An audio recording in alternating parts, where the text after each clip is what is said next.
Mighty Radio. Hello there, welcome, come one, come all to 5 Round MMA. My name is Alex Ramirez, alongside me my co-host Guillermo Cita and Albert Cita. This week's show, we got a lot to talk about. Well, not really eventful news, more like just like rumors and roundups. We got the new hottest couple in MMA. We're just hitting up them dirt sheets. The dirt sheets. We're the TMZ of MMA today. Exactly. Today's show just call us MMZ. MMZ. Today's show is brought to you by our fine line of sponsors for the Rocking Green eco-friendly cleaning products, 5 Rounds clothing line, and of course the RMA Foundation, Redemption Martial Arts, Rise Up Against Bullying. Gentlemen, before we get started in the MMA world, I want to know, Week 6 fantasy, Week 5 fantasy, where we at right now? I'm playing against Albert. You guys playing each other? So Yeah. I need this win real badly, or else I'm gonna find myself in the bottom of the half of the league. I thought last week you saw I'm in first place in my league. That one I've been slowly going down, but on my other league, I'm 5-0. I was set to lose, and everyone was smack talking. And guess what? Eli Manning dropped a 30 bomb, and guess who won the game? I did. So what about you? 5-0 Last time we got an update, you were in last place in all your leagues. you know what? I've come up, so I'm no longer in last place. I'm maybe in 9th place, and I play a lot of 10 league.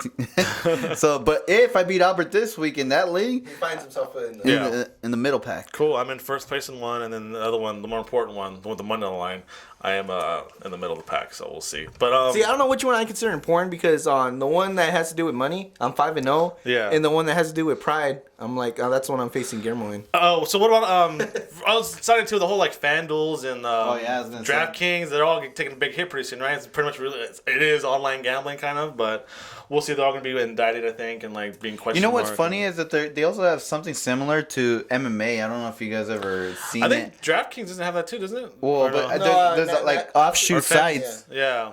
that do it for MMA as well. So if they find DraftKings and stuff like that guilty of online gambling, it should slowly go into the MMA ones too. Hand in hand, right? But we shall see. So, all right, let's get to the world of MMA. So, round one, number one, guys. I want to talk to you about the TMZ portion of the show. Came out officially this week that Ronda Rousey and UFC heavyweight Travis Browne are now officially a couple dating. I think his divorce is official. Is it official? Yeah, Are they separated or they're just separated? I guess. Technically, he's still a married man. Yeah, I don't know. The fact is, he said, no, Ronda Rousey, his woman, and he's his man. Yeah. So. And then Ronda Rousey said, Yeah, she confirmed it. she's like, that's it. I'm not talking about it anymore. So she's super private. Even though she wrote all her biography for her whole life. But I don't know. Just have some fun with it. Ronda Rousey, Travis Browne. Is it the new power couple, or is it still Miocic Tate and Brian Caraway, guys? It's a new power couple. I mean, I think if you really think about it, Ronda Rousey is a little bit higher star than Miocic Tate. Yeah. And so is Travis Browne. I can't even tell you who the boyfriend of Miocic Tate is. Brian Caraway just said it. Brian Caraway. Actually, have you know, Brian Caraway is on a streak right now, and he's knocking on the door as far as title contention. Travis Browne has been there, and he's kind of like in a limbo, but luckily for him, he's in the heavyweight division, and one win gets you back in the top. Honestly, I think the power couple is Rousey and Brown, just because of the fact that they don't fight in the same weight class. Caraway and Tate are both at 135, right? So they give points to Rousey and Brian. But let's see how it's interesting how it kind of goes. Travis Browne is. Do you know of any other couples? I don't know. Are they MMA couples? It's Joseph Benavidez technically a power couple there. Yeah, actually, because one's a host and the other one is an MMA fighter, but they both do MMA. So I also think Paige Van Sant is Cody Nola, right, or from Alpha Male. Oh, really? I didn't know that. Oh, that just break your heart. I'm sorry. that just really did break my heart. But there's another one too. Gilbert Melendez and his wife, she does like Muay Thai, but she's making her way into MMA. And if you saw the first ever Bellator Dynamite one, whatever, she was in it and she looks spectacular. So what about she could Cyborg? it could be a potential power couple there. No, because her husband's like he has like a 50-50 record. Her ex-husband. Oh, ex-husband. No, yeah, she's not. They're married anymore. Oh, okay. She's not dating a fighter now too. I don't think he's in Brazil. But I know her. Well, then her ex-husband Yeah. wasn't that good. He had like a 50-50 record. Yeah. So what else, guys? I don't know. Is that all the power couples you can think of? How long do you think it's gonna last? I don't know. Brownie and Rousey? Yeah. To tell you the truth, honestly, since Ronda Rousey's in Hollywood, I think she gets put into that category of relationships and marriages, and we know how Hollywood works. It's not 50% there; it's like 80%. So especially if she's gonna continue more. yeah, exactly, and especially towards the later career when she's probably just doing like Hollywood stuff, maybe it's gonna be more difficult. Yeah, I mean, if you have The Rock next to you, I don't know how you keep it in your pants. That's what I'm trying to say. I guess a little update. I guess Paige VanZant is no longer dating Cody Gardemont, whatever his name is. Cody No Love from Team Alpha Male. So Albert, there you go. You have a shot. So. Oh, Josh Barnett, right? Doesn't he? Yeah, he's dating Colin Schneider. She's was on Ultimate Fighter, or I think tried, or was on it, or lost like the first round. She also I think did pancreas now too. So I guess it goes hand in hand, right? Like you. So there's a few female athletes. But power couple as main one, yeah, I do agree. It's Ronda Rousey, Travis Browne. Yeah, and right below me, she's Tate and Brian Caraway. Yeah, right? Or maybe it could be Joseph Benavidez now, because they just got married actually. I don't know. I'm telling you, if Brian Caraway is a title contender, that's the power couple. The one with the most gold around the waist. Well, I mean, one's already a champion. Ronda Rousey's a champion already. Travis Browne is He's what been knocking on the door. Yeah. Joseph Benavidez just married Megan O'Leary, who's the side reporter or the after post fight announcer for the UFC on Fox. So they just got married. So outside the couple, outside the cage, inside the cage, Megan O'Leary, Joseph Benavidez. I think I'm gonna have to put them to second. Benavidez and O'Leary. Just behind Rousey. And get all you quiet about this. You're married, man. Come on. I think that's what he doesn't want to talk about. I feel bad for those guys. Yeah. I think now they're both also training in Glendale too now, because wasn't Travis Browne with Greg Jackson, right? Yeah, he was with Greg Jackson, but I think he moved his camp over to Glendale for a couple of fights ago. That's what was kind of interesting.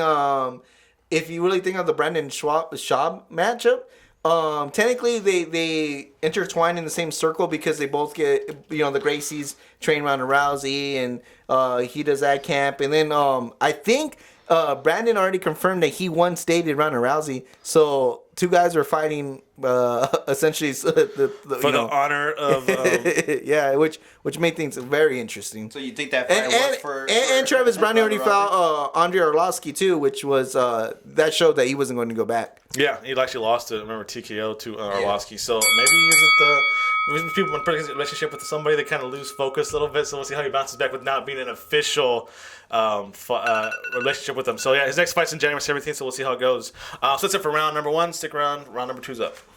All right, time for round number 2. We're gonna stick with the Ronda Rousey theme. Her mom came out online some YouTube video for Latin Nation. Among other things, she's basically called her Ronda Rousey's coach terrible in her gym. A horrible man. Terrible. Like she can't believe that she's at the same gym. Yeah. And that basically, I'm just paraphrasing here, that he's lucky that Ronda's so good, and it's because of Ronda, not him, that she's champion. And this is Rousey's mother, Ana Maria Del Mars. So this kind of out of nowhere. I mean, and I guess none of this is from Rousey. None of this is from Rousey either. This is from Rousey's mother. And I guess this all spawned. This animosity towards him is because when Ronda first went to that gym, he did not want to train Ronda because she was a woman, I guess. Yeah. And allegedly. And supposedly Ronda had to keep on going until finally he gave in and actually trained her. And she says since that very moment, she didn't like the guy, and I guess he really is a bad trainer or something like that. But to add to her point, technically Ronda's the only person out of there that I think has had a success with him. Because I think Ellenberger did a camp with him, and he didn't do so good. Well, it's primarily got Travis Browne there, and he's kind of primarily a boxing coach, right? He's a boxing gym, right? That's kind of slowed because of Ronda Rousey slowly turning into an MMA. I think it's what it was, because he's a boxing specialist. Yeah, well, he was a boxing champion. Yeah. Well, my question is, why does she come out now? I mean, like, look how many years she's probably been training with him. Yeah. And finally it comes out now. Well, it also comes like Ronda Rousey's star is shining brighter, going higher. So you can have people reaching out to, the outlets to who she grew up with, her mother, her supposedly friends growing up. They're all going to kind of it happens all the time, right? Yeah. Athletes, people get and then like this is how TMZ and stuff like that, they get their feet, and even the news wires, MMA. But anywhere you go, even when you talk about any sport besides the NFL, I feel like the coach somehow has a little something to do with it, but it's really the athletes, the players that actually create the coach's success. I mean, like, how many times have we seen that? Oh, this, especially for example, let's go baseball. they get Joe Torre or something like that at the, a different team like the Dodgers, and then Dodgers don't perform to the ability of Joe Torre. Yeah. And it's like, oh, it's because Joe Torre was never really good. Dwayne Ludwig's a good example. He only meshed good with T.J. Dillashaw. Yeah, so I mean, like, it was the players that he had in New York Yankees compared to the players he had with the Dodgers. You had Dwayne Ludwig had a whole camp of super athletes, got them all to the threshold. But he was only but they couldn't cross the door on their own. T.J. Dillashaw got him there and pushed him through the door. If you want to go to a different sport, technically that relates to something like this, like Marshawn Lynch, where you had his mom come out and talk bad about the head coach, saying Pete Carroll. Pete Carroll, it was Pete Carroll's fault on Marshawn Lynch, and then that. Well, I think it was the offensive coordinator. She was complaining. Oh, the offensive coordinator. Yeah. But see, it's not rare for parents to go latch out on the head coach, even though hers is kind of different because she's attacking him personally, more than professionally. Ronda has always said her mom was very open and she didn't care what people thought. She would give her opinion. Yeah. But it is weird to me that that's the timing of it. With the whole everything. Maybe this is something to point out after a camp, not during a camp. But either way, with everything I've read, I can see how she could be upset about it. To tell the truth. Well, what did you read? No, just the fact that supposedly he wouldn't train Ronda at first because she was a woman, and then the struggles it took for her. This sounds very familiar to the plot of $1 Million Baby, directed by Clint Eastwood. It does. It really does. Doesn't it sound? It's like exact same thing, right? Yeah. I don't train women. Get out of here. And she's there she goes, every day, hitting the bag. Maybe call him coach. Don't call me coach. Maybe they're just setting up Ronda Rousey for a major picture. A documentary style her life. They're adapting her book into a movie, so maybe this is fuel for the fire. Like she's a woman. Yeah, in the long term, it's gonna be like, this is the stuff you guys didn't see and stuff like that. So maybe Rousey's mother's just a genius. What's funny? Growing up, since Guillermo's part of the the elite soccer, growing up in Southern California. In California, my dad used to hate a lot of the coaches that would coach Guillermo, but then I think there's one team where like he had a lot of success, and even though my dad didn't get along with the coach, he was like, "Oh, I'm gonna have to bite my tongue because they're performing well." And I mean, as long as they're winning, I guess it matters. But as soon as they started losing, my dad took Guillermo out in a heartbeat. It's always that the mom and dad are the best coaches, right? They say try to think backstage moms and stuff like that. So that's it for round number 2. Time for round number 3. Time to switch things to inside the cage. Yeah. Something near and dear to my heart we're going to talk about. This week it was announced that UFC heavyweight Stipe Miocic is hurt and has to withdraw from his bout against Ben Rothwell. He still beat Junior Dos Santos this coming weekend. I agree. It was an undisclosed injury, so wasn't sure what it was. Due to short notice, Ben Rothwell's also out of the card now too, so no word to reschedule the bout or disclose. Well, I saw Ben Rothwell already pushing for Junior Dos Santos. He doesn't later think that. On the line, right? Well, he doesn't think JDS versus Alistair Overeem is going to happen. So it's fun. So my question is this a major setback or a minor setback for Stipe? I think it's a major step back because if you look at it, he had so much momentum going to JDS. Yeah. I think that match with JDS got him a lot of fandom, but because he came on the losing end, I think it put him back into the lower echelon of the top heavyweights. And so now Ben Rothwell right now is on a streak. So again, Albert talks about beating someone, you automatically take that streak from him. I think that would have been a great matchup for Stipe Miocic and get that the recognition to still be a top heavyweight. So I think it's a major setback. I really do think it's like a rat race with these heavyweights, where it's like you need a win, and you need to win now to be a contender because it's so the playground is like so all over the place that every win matters at this point, and anybody can sneak in there. I mean, I'm telling you, Arlovsky is literally there, and he came out of nowhere, and that's what I mean about the heavyweights. Every match matters, and for him to kind of make it more lengthy, he might have to take a back seat to a lot of people because he's going to play the waiting game. Because Ben Rothwell can find himself in the top picture with just one win. Yeah, and go to Guillermo's point about momentum. Stipe's only fought once this year. It was in May. Yeah. And we're now in October now with the injury now. Setback. He probably won't fight again until 2016. So that's a long layoff. when you got guys like Overeem, JDS, Arlovsky, all trying to make some waves. But here's the thing about that. Cain Velasquez too, and we're doing fighting each other. So he's already like what 6 down, isn't he? But then, I know he's only fought one time, but if you really think about the heavyweight division, after their fights, they have long layoffs. Yeah, I mean, it doesn't seem like anybody can stay healthy anyway. So I mean, like if you really look at it that way, it doesn't matter if he had one fight. It's just who he fought and can he keep the people interested enough or not being out for so long. I mean, like you talking about Cain Velasquez being out for like a whole year, or JDS, we totally forgot about those guys. Yeah. And it's like you just don't want to be forgotten in the heavyweight division. The reason why this question came up is because like Stipe, he was like the new blood, the only one new guy in the UFC. Yeah. In the heavyweight division, he was like, in the UFC, got started. He wasn't for Strikeforce guy. He got started in the UFC. Like, okay, this a chance for new kind of blood, not the same guys over and over again.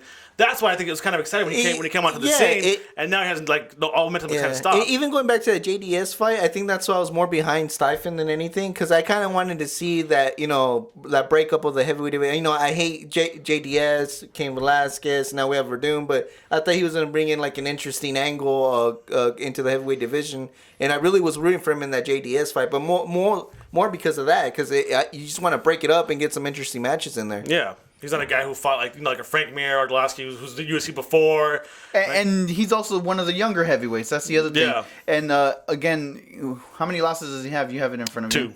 2 losses. I mean, in the heavyweight division, that's actually pretty good. Yeah. Because besides Cain Velasquez, who was undefeated for such already has 3 losses under his belt in such a little time. So I think record-wise he's good. It's just he needs to stay a little bit more active. Yeah. If he talks about Arlovsky, how he's already in the title picture, it's because he's been the most active heavyweight, and that's really been why he's held high right now. He's winning and stayed active, which is very, very hard to do in the heavyweight division. Yeah, a perfect example too is Frank Mir. I mean, we saw that he was literally close to getting that title picture again. Yeah, and that fight with that's what I think is really crazy with. If you can make heavyweight division, now's the time, because you're one win away from being just a with title. Josh Barnett. He just fought against Roy Nelson. I'm sure Josh Barnett's already being held as a possible title contender, but let's see if he can get back into the octagon soon enough to keep that rolling. So I think that's the thing about the heavyweight division. You talk about all the other divisions, they're always active, but they're not as hurt as the heavyweight division. True.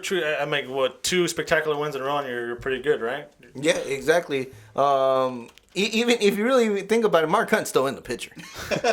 if he wins, I think he's like on a two losing streak. Yeah, but if he wins his epic win against Bigfoot again, we find him in the top again. Yeah, he's one win away. Let's say he beats Arlovsky after that. Boom, title picture. So that's it for round number 3. We're going to take a little break now. Coming back from the break, we're going to talk about World Series of Fighting 24 and also the rise of Sage Northcutt. So stick around, guys. All right, thanks for sticking around. Time for the championship rounds. Before we mention this round, Albert, you mentioned Josh Barnett about the heavyweights. People don't know, I guess, along with FiveRoundMMA, what we do, we also do some filmography. We do some live production. Yeah, we do live production out there. We've done some amateur MMA bouts, some pro MMA if bouts. You check out our YouTube Matter of fact, we had a couple of trolls say that, why don't you put some more MMA fights We want on to, there? guys. And we want to, but we're getting around to it. But we also do some pro wrestling. Professional wrestling. And this past weekend, we did Stardom USA, which is a female Japanese promotion. They're doing the U.S. tour. We were asked to film for them their show. It was on Friday night in West Covina, California. What we didn't know, actually, we got there was one of the 4 horsewomen, Shania Bazir, on the card actually wrestled. So it was kind of cool. Like, she's there, and then also another 4 horsewomen, Jess Dukeman.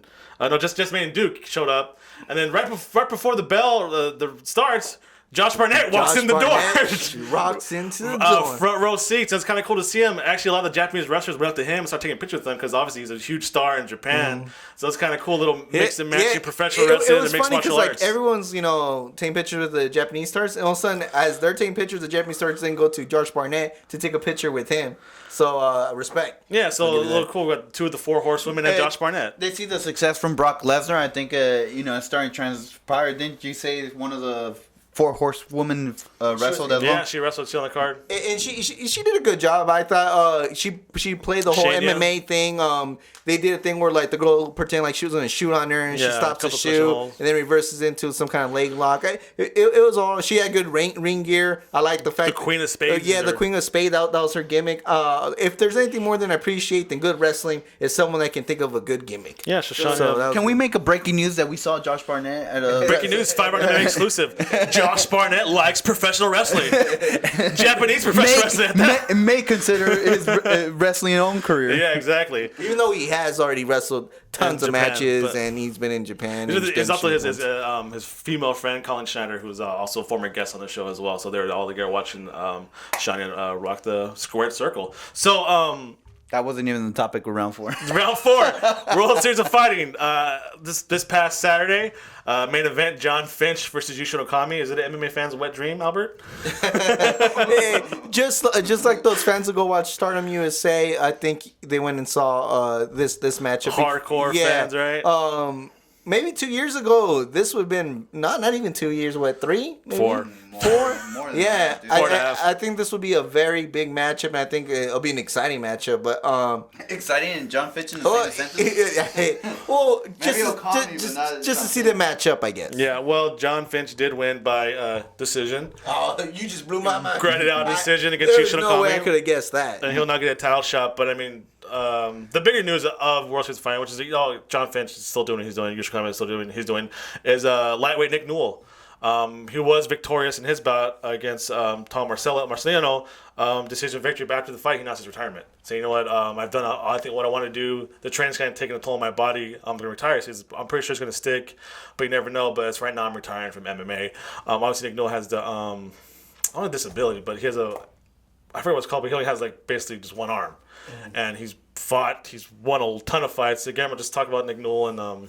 Well, I think he should be an inspiration to a lot of the MMA community. I mean, like just because you have a disability or a handicap shouldn't stop you from ever compete or fulfilling your dreams. I mean, like this guy was on a roll and didn't he fight for the belt? Yeah, he the World fought Series of champion. Yeah, he fought a champion. I do remember that, and that's the one where he lost. So I think it's a very inspiration. I think it does take its toll. I mean, like he trying to do everything that all MMA fighters have to do. Jiu-jitsu, boxing, stuff like that. But with only one arm, I think it finally caught up to him. Yeah. And I hate to see it, but because I think he was such an inspiration to the sport. Because I felt like.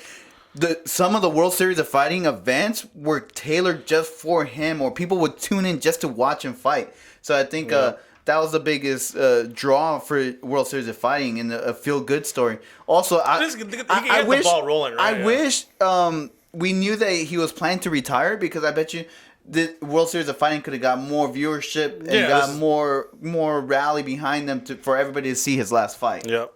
Yeah, I mean, he had a 13-1 record, a 2-fight win streak. I think it's always better to go up on top, and I think he did more than anybody thought he would do. So it's an awesome story, and it's an awesome way to go out if you think about it. Yeah, his only loss was the current lightweight champion Justin Gaethje, who's proven to be a star. Yeah, a star. So congratulations, Nick Newell. Fine career, amazing career. A lot more. He's done a lot more with his situation than a lot of people have done with a lot with more. Yeah, so so stick around for round number 5, guys. The final round. Time for round number 5, the final round, the championship round.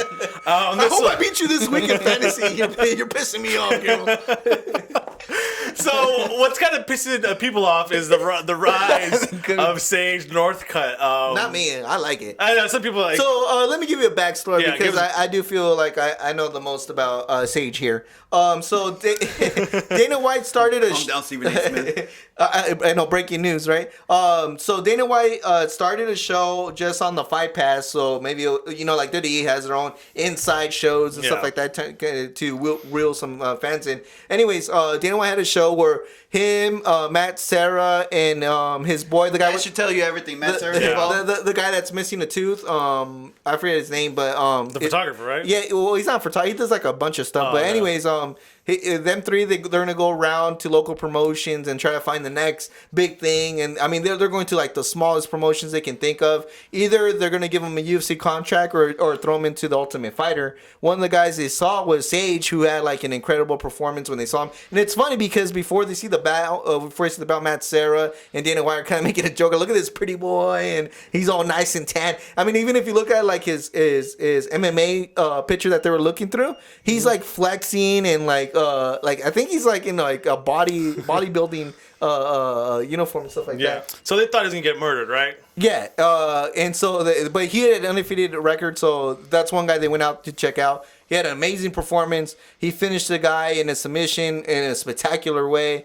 And it's funny because if you watch that episode, a couple of the fighters they recommend for Ultimate Fighter, but that guy went straight to UFC because they saw he had the look, most importantly, and his fight was very exciting. I mean, Dana White was pretty much doing backflips with him. Yeah. So I mean, with that said, then he debuted at UFC 192, Cormier versus Gustafsson, got a TKO win in the first round, less than a minute, against Francisco Trevino. And then what followed was, and after that match, what followed was one of the most impressive backflips I have ever seen. Yep. Well, what I don't like about him is that, he's 19 years old. He's only had one fight. No disrespect to Francisco, what was his last name? Trevino? He does not have the best record in the world. Well, 12-2. But he was coming off a loss in the UFC, so. Yeah, but he was successful outside of the UFC. Mm-hmm. But it wasn't against a chump, though. Well, but nonetheless, he wins that fight. All of a sudden, he's the poster boy of the UFC. He's also now a TriStar member. It seems like Dana White said, you know what? I'm going to put all my eggs into this basket. He's 19 years old. He has not proven anything. He has one fight in the UFC. Yep. Imagine when he starts facing these upper echelon guys. So I think that's kind of why everybody's getting a bad rub. It's like, what has this guy accomplished to deserve this recognition? And a lot of these guys have worked their butts off to get to the UFC level, and they feel like, this guy comes from a wealthy background and he has a look and everything, and they're gonna overlook everyone else to put this guy in front. It's kind of like the whole Conor McGregor thing all over again, but without the credibility. Yeah, just Dana White likes a particular. You know what his type is, right? The blonde hair, blue eyes. Blue eyes. Rousey, blonde hair, blue eye. Conor McGregor, blonde hair. Sage Northcutt, blonde hair. But I'm gonna like. He's tailor made for my specialty. I like, which is what? Which is a guy that does like karate stuff. Because I grew up watching, Jean-Claude Van Damme, Bruce Lee. If he can do that stuff, I'm impressed as it is. And second of all, he's a good-looking guy. Right? Let's not sugarcoat it. He's a good-looking guy. He looks good, and he's in TriStar, which I'm a big fan of TriStar. You know what? If they're gonna proclaim this guy as like the up and coming guy or whatever, it's like, and the poster boy already, put him against a Showtime Anthony Pettis the next fight. Do it. See, and now everybody's like, calm your horses down. Calm your horses down. Right? If he's the poster boy, put him against Anthony Showtime Pettis. Put him against Cowboy Cerrone. Put him against Eddie Alvarez. Right off the back, let's do it. Yeah, if he's the poster boy, let's put him on the poster. He's already talking like Ronda Rousey, saying, I respect her, but I would handle myself differently at 19. You know what I mean? It's kind of like, come on, bro. Ronda Rousey's a professional. She's been doing a long time. So it's the whole like John Jones, Phil Davis thing where like John Jones showed so much potential you had to throw him against the wolves, while Phil Davis was more work in progress as far as let's build him up with the competitors and matching them up equally. Yeah. And I think he's 19. I would give him a couple of bouts. So you're protecting? No, not protecting. I'm saying don't put him on the poster. A couple. Don't put him on the poster. Is it the biggest question? Is it the UFC job? Canelo didn't fight top contenders until just recently. Well, you got to build up these fighters. So basically, are we going to the boxing thing now? Like basically, Floyd Mayweather got 30 fights in a row before he even fought like legit contenders, right? And say for boxing, you build up these guys' record, but then that's what MMA is not about. You can lose any time, right? So what's the point of having a record of like 15-0 if you find nothing but the scrums and the promotions, right? Yeah. So exactly, why put him in the posters if he's 15-0 not fighting the top So it echelon. seems now that Dana White and the UFC are going by the route of boxers. We're going to find this guy. We're going to promote him. We're going to put him against random guys. I think this has have him more to build do up his with record, the age, so, though, yeah. than It has anything nothing else. to do with the age. He has nothing. He has no proven track record. Seems to me like they're doing more on the boxing route. We're gonna pick a guy. We're gonna build up his record. That way, hey, Sage Northcutt, he's 27-0. Look at this guy. Now he's gonna fight for a title. We're gonna cash out a big money shot, and there you go until the next guy comes out. So Yeah, let me go walk around and see someone better looking than you and replace him on 5 Round MMA. Well, yeah, but well, Can we do that? I would not be mad though. I would not be mad. who's Open salty? casting call. Gotta have a face for radio or face for a podcast. All right, that's it for this week. I mean, Sage Northcutt was pretty heated. I like it though. A lot of emotion towards the end. I Until hope Kevin Lee gets Sage Northcutt. Kevin Lee, our good friend Kevin Lee, calling out Sage Northcutt. That's it for this week. Make sure to follow us on Twitter and Instagram at FiveRoundMMA. Like us on Facebook. Subscribe to us on iTunes, YouTube, and Podomatic. And please visit FiveRoundMMA.com. You can also check our podcast at FightBookMMA.com. That's FightBookMMA.com under the podcast page. And a big thank you to all of our sponsors, Rocking Green Eco-Friendly Cleaning Products, 5 Rounds Clothing Line, and of course the RMA Foundation, Redemption Martial Arts. Albert Cita, see you at Stardom, my friend. I just want to thank everybody for listening. Oh yeah, the cream of the crop. You are now listening to FRMMA Radio.